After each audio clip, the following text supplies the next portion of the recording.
All right, first things first. It seems like a certain educator just seems to lack the simple understanding. All right. Now,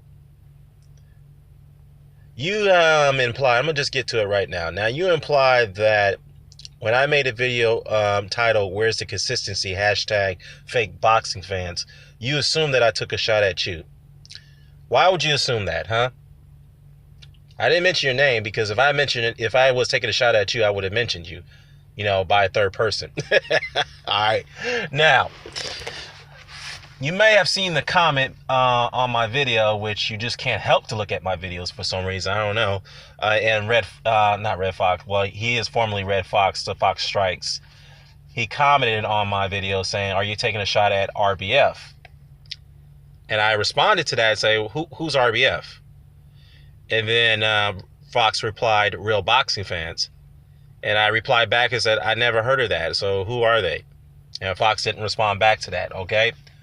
So again, if I wanted to take a shot at you, I would have mentioned your name, or I would have done it indirectly by your third person, by third person. You know what I mean? Okay.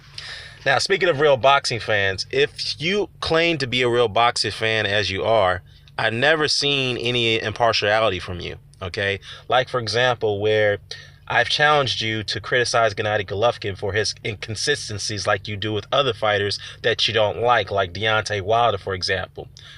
All right. Now, you've openly admitted that you won't criticize Golovkin no matter under any circumstances. You've admitted that you're a fanboy of his. All right.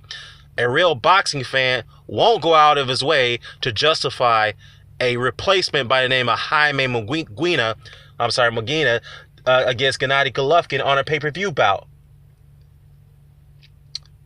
Okay? It's funny, though, because many of the people who are hardcore Golovkin fans actually dismiss that fight. They don't want to see it.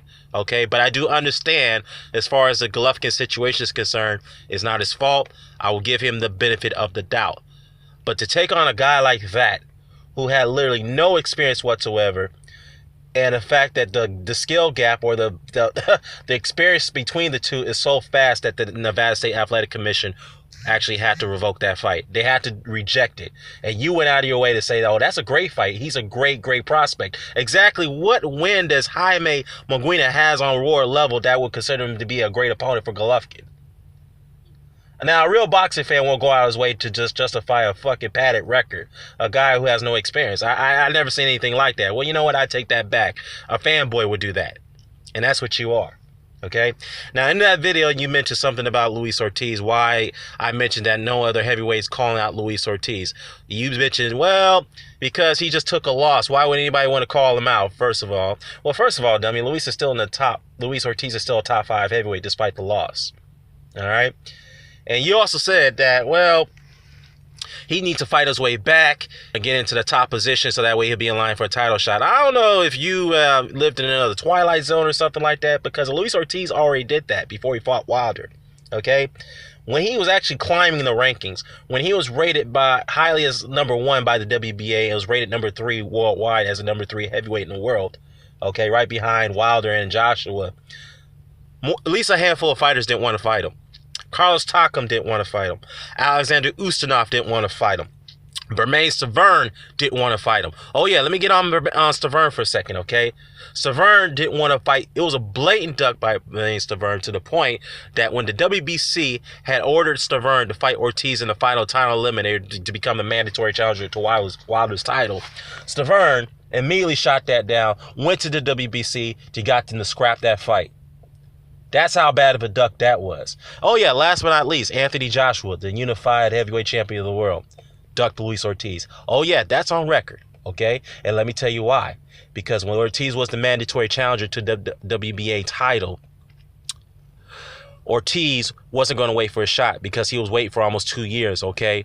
And when Wilder was going to give him a shot back in November of last year or fall of last year, he went and he pursued that, okay? But the WBA gave him the exemption and allowed him to maintain his ranking. As soon as they made that ruling, Joshua and Hearn protested that, okay? they were livid that Ortiz was still remained the mandatory challenger, and they were protesting to get him out the way. Okay, but I find it very coincidental that all of a sudden when Ortiz gets popped, when he got popped for for his blood pressure meds, the WBA immediately removes him from the rankings and ban him. But when the WBC reinstates his ranking, the WBA refused to do it. I find that very coincidental, okay? Now, if Deontay Wilder was playing, or Lou DiBella or DiBella Entertainment or Shirley Finkel were trying to were actually attempting to do if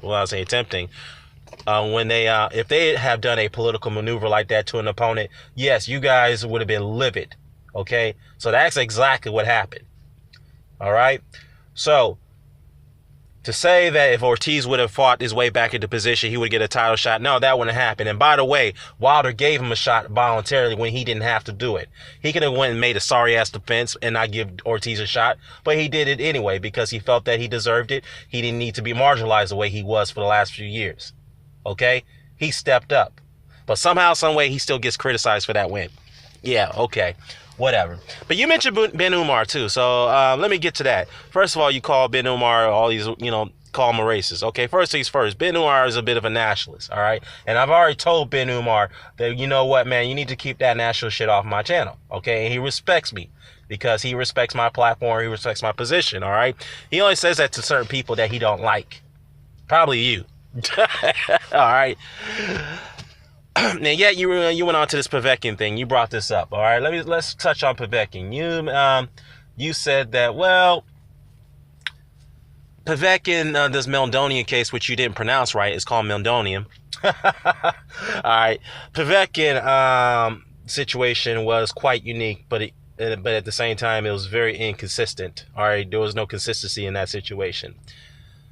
The Meldonian case. Let's go down the timeline. Meldonian first got banned in November. It was announced that it was going to be banned in November 2015, right? WADA sent out a communications to all the state athletic commissions or the world commissions, you name it. They all got the notice that Meldonian was going to be banned on this date of 2016 of January. No athlete is allowed to ingest the drug in their system. However, if they have a residual amount, which is, let's say it's less than the legal limit, if it popped up on a drug test, they'll be fine. But they cannot have any amount of Meldonium. It doesn't have to be, it doesn't matter. If it's below the legal limit, it cannot be in your system by March 31st of last year. And Povetkin's team came out and said, you know what? We took the drug, but we took it way before it was banned. That's what he said. But what was strange about the case, and before I get to that, okay, when this news came out that he popped dirty, right, a week before the fight with Wilder in Moscow, okay, I came on here and I said, you know what, he did pop up, fine, it's unfortunate, but the fact is, let's see what the B sample says, and then we'll go from there, okay? But then a couple of days later, a report broke out by Dan Rafael. He broke the story that Povetkin passed 3 drug tests and failed the 4th one.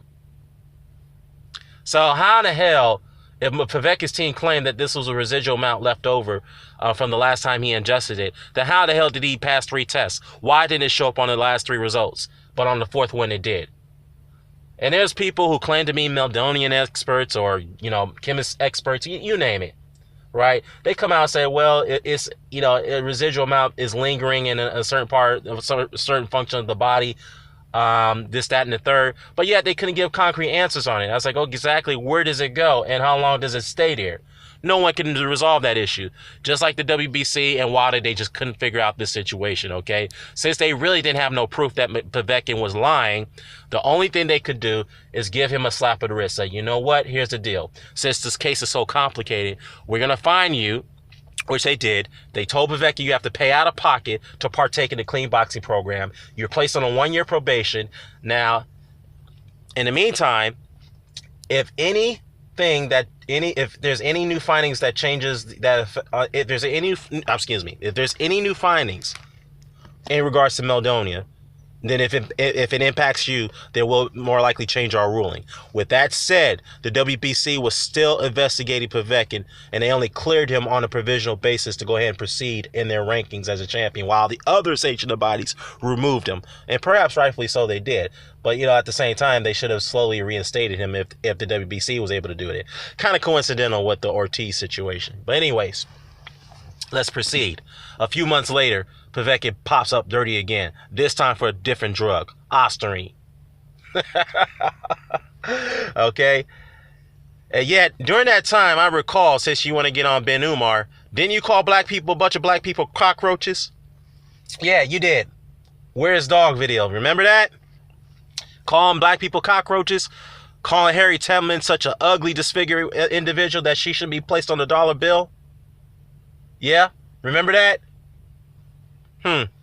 Okay. First things first. The last time I'm gonna close this out, bro, because you certainly don't have or lack the simple understanding of consistency. All right. The fact is that everyone was going. The whole point of that video was that everyone, particularly the Deontay Wilder detractors, were the ones who were going out there, or the extremists, I should say. They were going out there calling Deontay Wilder a coward, a bitch, a pussy because he wouldn't fight, because they felt that he was afraid to fight Dillian Whyte. Okay, but when Povetkin comes out and says, you know what? And when the fight was proposed to him by Eddie Hearn, he says, no, I want the number one guy, Anthony Joshua. He gets a pass. But for the same reason they won't criticize Povetkin is the same reason they criticize Wilder. The reason why he won't fight Dillian Whyte, because he wants the number one guy, Anthony Joshua. That is where the inconsistency comes in. No one is holding that particular fighter to the same standard like they're doing for the other fighter that they despise. That is the definition of consistency, which you cannot understand. Hopefully I got to your head. No, I don't think I've done so, because you lack that attention span. So that's all I got to say about this. I'm out. Oh, just a small hiccup. I wanted to make a clarification. I actually meant the word inconsistency, not consistency. The definition of inconsistency, not consistency. Consistency. Man, I'm out of it today. I'm out. Peace.